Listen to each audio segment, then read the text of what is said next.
Salut les amis, c'est Paolo. Bienvenue sur FastProg. Nous allons voir ensemble le raccordement et l'activation d'un bord sensible DFWN sur la carte de commande ZN7. Pensez toujours à mettre hors tension votre automatisme avant toute intervention sur celui-ci. Voici représenté le bornier des entrées de sécurité de la carte ZN7. Plus à droite, le mécanisme du bord sensible DFWN et sa carte de connexion, et ici la vue du dessus de cette carte de connexion.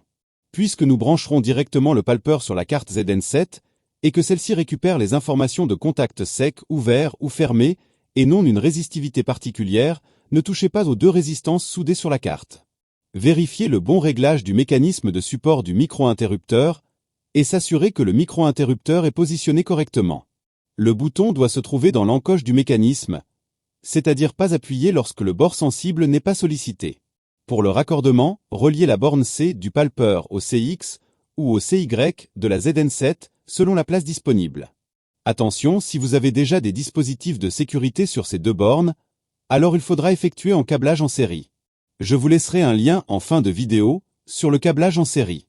Branchez le NC du palpeur au 2 de la ZN7, et voilà. Vous pourriez aussi faire le branchement inverse, cela n'a pas d'importance. Dans notre exemple, il nous reste plus qu'à activer l'entrée CX, grâce à la fonction F2. Si vous vouliez activer l'entrée CY, ce serait F3. Comme vous pouvez le voir sur la vidéo, il existe 6 différents modes de fonctionnement. Pour les bords sensibles, vous pouvez utiliser le C3, le C4, le C7 ou le C8. Nous allons dans notre exemple activer le mode C7 pour l'entrée CX, pour la réouverture durant la fermeture.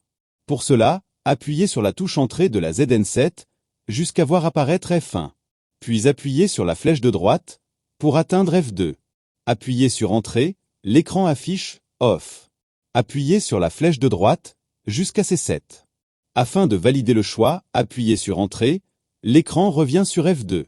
Enfin, appuyez sur ESC, l'écran s'éteint. Si au contraire, la carte affiche un défaut de sécurité C7, pas de panique.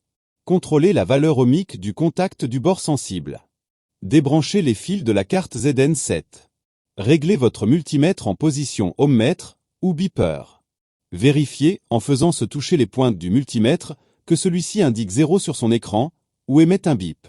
Puis, contrôlez la valeur ou le bip lorsque vous effectuez le test au bout des fils. Si le palpeur est bien réglé, vous devez obtenir 0 ou le bip lorsque vous n'appuyez pas sur le palpeur. Et lorsque vous appuyez sur le palpeur, logiquement le levier se déplace et vient enfoncer le micro-interrupteur, ouvrant le contact, le multimètre ne bip plus et affiche une valeur autre que 0. Voilà, j'espère que vous y êtes arrivés et qu'à la fin tout va bien.